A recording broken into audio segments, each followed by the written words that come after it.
Hello বন্ধুরা, তোমরা কেমন আছো? আশা করি তোমরা সবাই ভালো আছো। তো আজকে আমাদের বাড়িতে মাংস রান্না হবে। এই যে মাংস কেটে রেখেছি আর নিয়েছি পেঁয়াজ, এখানে কাটা আছে। তারপর আলু দিব, তাই আলু কেটে রেখেছি, আদা রসুন বাটা, কাঁচা লঙ্কা।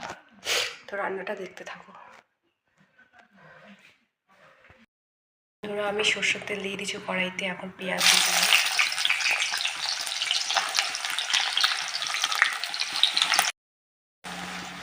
পেঁয়াজটা ভাজা হয়ে গেলে মাংসগুলো দিয়ে দেবো।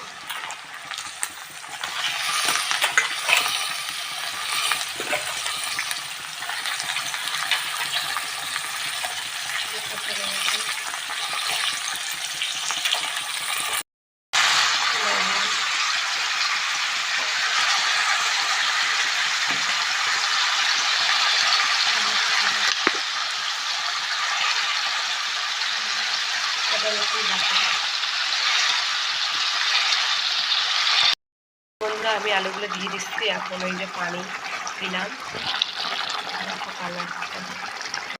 তো বন্ধুরা দেখো, আমার রান্নাটা এই তো মাত্র শেষ হলো। তো কেমন হয়েছে কমেন্টে বলো।